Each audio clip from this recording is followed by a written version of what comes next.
Boris Johnson, even as I speak, told you the xylophone would come in. Boris Johnson is, even as I speak, in the middle of one of the biggest clear-outs of the UK cabinet in living memory. Let's talk to the political analyst Joe Twyman, who joins me now here in Westminster. Just explain the scale of what Boris Johnson is doing. Well, it's absolutely enormous by British standards. Back in 1962, 7 cabinet ministers were sacked, and it was described as the night of the long knives, and students learn about it even today. Today, however, we've had far more than that, an enormous number changing around.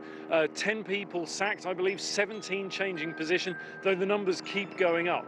It's an enormous change, and what it means is that Boris Johnson appears to be consolidating his power, uniting himself, surrounding himself rather, with people who can unite behind his vision of Brexit.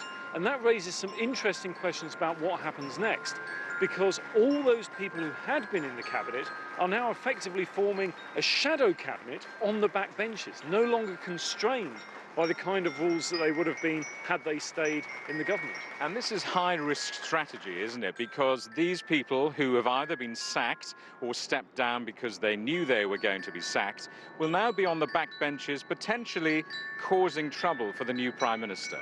If Boris Johnson had a majority of 100, he wouldn't be worried about this, but he doesn't. He has a very small working majority, and even that is as part of a coalition with the Democratic Unionists from Northern Ireland.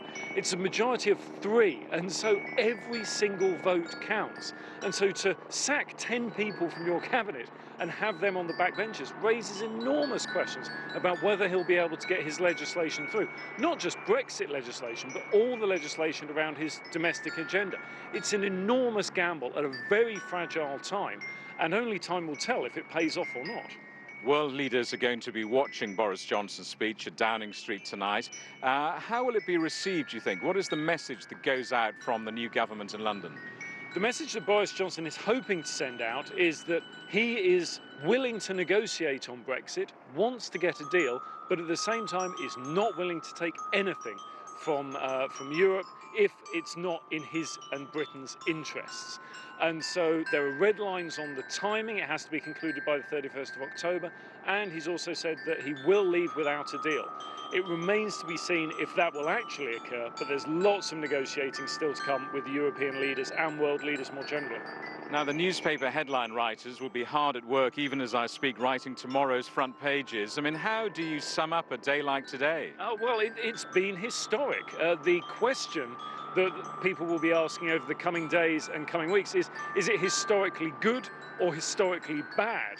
This could prove to be the first day of Boris Johnson's downfall. Similarly, it could prove to be the greatest day in British political history, but I imagine it will probably be somewhere in between the two. Joe, thank you very much indeed.